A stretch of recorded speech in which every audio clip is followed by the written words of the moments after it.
요즘 영어 공부법에 대해 고민 많으시죠? 그런데 중요한 건 본인이 어떤 학습자인지 이해를 하고 그에 맞게 공부하는 것입니다.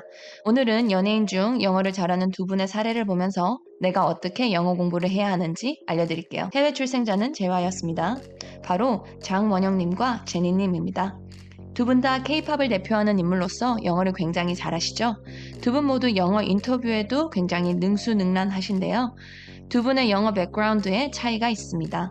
먼저 장원영님은 한 인터뷰에서 미국에서 산 적은 없고 여러 번 여행을 다녔었고 영어 유치원을 어렸을 때 다녔다고 했어요.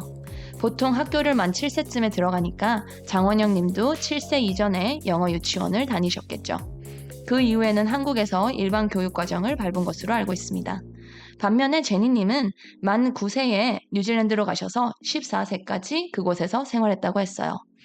인터뷰에서 처음에 뉴질랜드를 갈 때는 Hi, I'm Jenny 라는 말밖에는 못했다고 했어요. 5년 동안 영어권에서 생활을 하면서 학교를 다니면서 영어 실력이 는 거죠.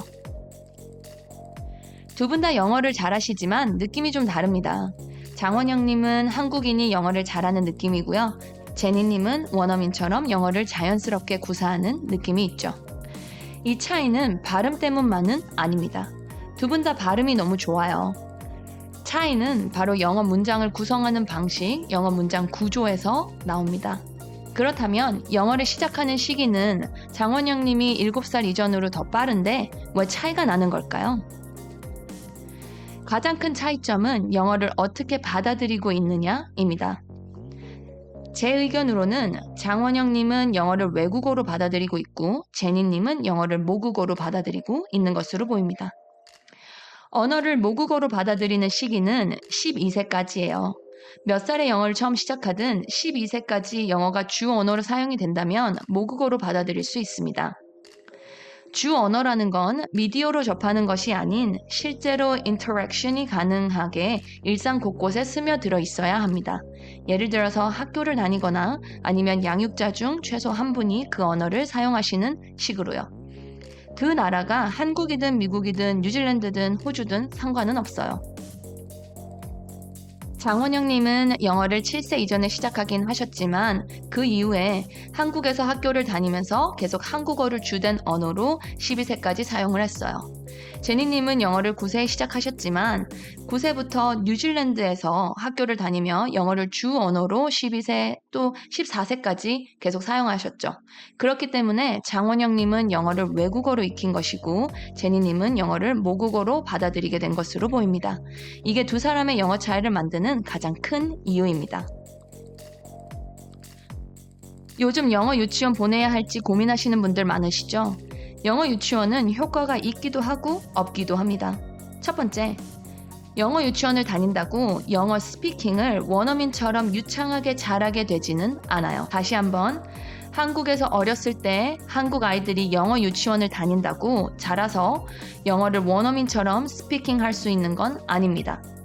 왜냐면 모국어처럼 받아들이는 건 앞에서 말씀드렸지만 12세까지 영어를 주된 언어로 사용할 수 있어야지만 그런 환경이 조성되어야지만 가능한 일이니까요.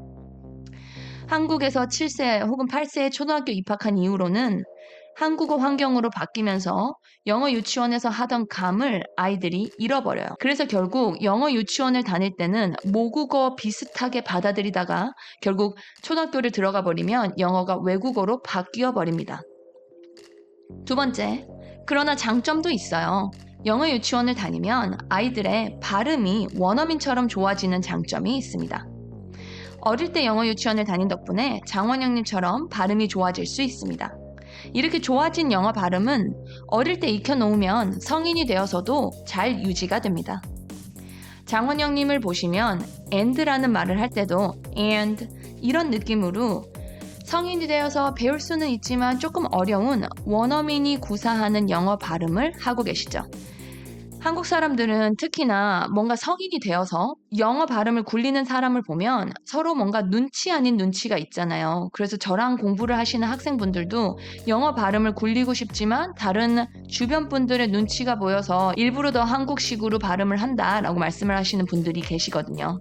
그런데 그런 눈치를 이해하기 전에 어렸을 때 영어 유치원을 다닌 학생들은 원어민 발음이 내 것이 되는 거니까 이 부분에서는 굉장히 효과가 좋습니다.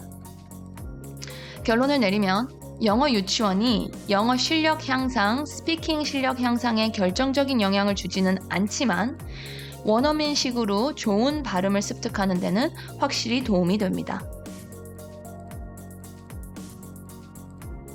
자, 그렇다면 이렇게 발음은 좋지만 영어를 외국어로 받아들이는 학생들은 어떻게 해야 영어로 내가 하고 싶은 말을 잘하는 스피킹 실력을 가질 수 있을까요? 여기에서는 영어가 어떤 순서로 느는지에 대한 이해가 필요한데요. 제가 이미 다른 영상에서도 많이 설명드렸기 때문에 지금 간단하게 설명해 보겠습니다. 영어가 모국어처럼 늘어날 때 실력 향상 순서가 있습니다. 이건 제니님이 처음에 학교에 갔을 때 겪었던 과정이라고도 볼 수 있어요. 첫 번째, 듣기에 노출이 되면서 실력이 향상됩니다. 주변에서 영어를 계속 듣다 보면 어느 순간 들리기 시작해요. 두 번째, 말하기가 늡니다. 들리는 만큼에 따라서 말을 하게 돼요. 아이들은 특히나 지금 우리가 말하는 거는 대상이 7살, 6살부터 12살까지 아이들이잖아요. 아이들은 특히나 잘 따라하기 때문에 자연스럽게 말하는 법을 따라하면서 익히게 돼요. 세 번째, 글을 읽습니다. 책을 읽어야 하고 그래야 학교에서 공부를 할 수 있어요. 네 번째, 글쓰기가 늡니다. 왜냐하면 학교에서 리포트를 써야 하잖아요. 마지막으로는 문법이 늡니다. 문법은 모국어를 배우는 사람들이 제일 어려워하는 부분이에요. 왜냐면 이미 말을 다 잘 할 수 있기 때문에 문법에 대한 중요성을 느끼지 못하는 거죠. 처음에 영어 유치원을 갔을 때도 첫 번째 듣기에 노출이 많이 되고 두 번째 말하기를 따라하는 것까지는 하셨을 거예요. 하지만 나이가 8살쯤이 됐을 때는 한국에서 한국 초등학교를 다녀야 했기 때문에 그 이상으로 다음 스텝으로 영어가 발전하지를 못했어요. 그러니까 글을 읽는다든지 아니면 글쓰기를 한다든지 하는 스텝으로요. 그렇기 때문에 영어를 모국어처럼 인식할 수 없게 된 것입니다. 자, 영어가 외국어로 늘어나는 순서는 모국어와 다릅니다. 첫 번째, 문법을 배워야 합니다. 왜냐하면 문장 구조를 이해하지 못하면 외국어는 말을 할 수 없어요. 이해가 되지도 않습니다. 문법이 기반이 되어야지만 영어를 제대로 사용할 수 있어요. 두 번째, 문법이 적용된 문장을 읽어야 합니다. 내가 배운 문법이 실제로 어떻게 사용되는지를 확인하는 과정인 거죠. 문장을 많이 읽다 보면 내가 배웠던 문법이 반복이 되면서 자연스럽게 구조를 익힐 수 있습니다. 세 번째, 글을 직접 써보는 것이 좋습니다. 배운 문법과 내가 읽은 문장을 바탕으로 직접 아웃풋을 만들어 보는 과정이에요. 네 번째, 말하기 연습이 그 다음 단계입니다. 읽고 쓰는 과정이 어느 정도 익숙해진 후에야 자연스럽게 말할 수 있게 됩니다. 문법과 문장을 익힌 후에 말하는 것이 더 정확한 영어를 구사하는 데 도움이 됩니다. 마지막은 듣기입니다. 듣기는 가장 마지막 단계의 실력이 향상이 됩니다. 왜냐하면 문법도 모르고 단어도 모르고 듣기만 한다고 해서 이해가 될 수가 없습니다. 왜냐하면 우리는 그게 가능한 시기인 7세부터 12세까지의 시기를 놓쳤기 때문입니다. 그렇기 때문에 먼저 문법과 문장을 익히고 그러고 나서 듣기를 하면 더욱더 효과적입니다. 영어 유치원 출신 친구들이 사실 발음이 원어민과 비슷하기 때문에 좋은 경향은 있지만 영어 실력 자체로는 일반 학생들과 크게 다르지 않습니다. 어차피 한국에서 교육과정을 다 보냈고요. 영어 실력이 모국어로 발달할 수 있는 중요한 7살부터 12살까지를 한국에서 한국어를 주된 언어로 사용하면서 보냈기 때문이에요. 그래서 이렇게 좋은 발음을 가지고 있지만 결국 이런 분들도 해야 하는 것은 문법 공부입니다. 그런데 영어 유치원 출신 친구들은 발음이 좋고 어느 정도 쉬운 영어 문장을 할 수 있기 때문에 처음에는 문법 공부를 해야 한다는 것에 거부감이 굉장히 커요. 이 거부감이 쌓이다 보면 결국 본인의 영어 실력을 성장시키는 데 큰 방해가 될 수도 있습니다. 너무 역설적이지만 문법을 탄탄히 해야지만 그 다음에 자기가 할 수 있는 말을 자기의 좋은 발음, 원어민 발음을 가지고 원어민처럼 할 수 있게 됩니다. 자, 결론적으로 영어 유치원 보낼까 말까 고민하신다면 영어 유치원을 보내면 우리 아이가 원어민처럼 영어를 할 수 있을까요? 아닙니다.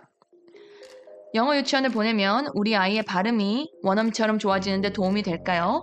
맞습니다. 오늘은 장원영님과 제니님의 사례를 보면서 영어 공부법에 대해서 이야기해봤습니다. 두 분 다 영어를 잘한다는 공통점은 있지만 영어를 배웠던 백그라운드의 차이로 영어 실력을 향상시키는 데 있어서의 영어 공부법에는 차이가 있는 것을 확인할 수 있었습니다. 여러분은 어디에 속하시나요? 본인에게 맞는 방법을 확인해 보시고 그 방식대로 영어 공부를 하시면 영어 실력 향상에 굉장히 많은 도움이 될 거예요. 영어 공부 오늘도 열심히 하세요. 오늘 영상이 도움이 되었다면 좋아요와 구독 눌러주세요. 영상을 만드는데 힘이 됩니다. 감사합니다.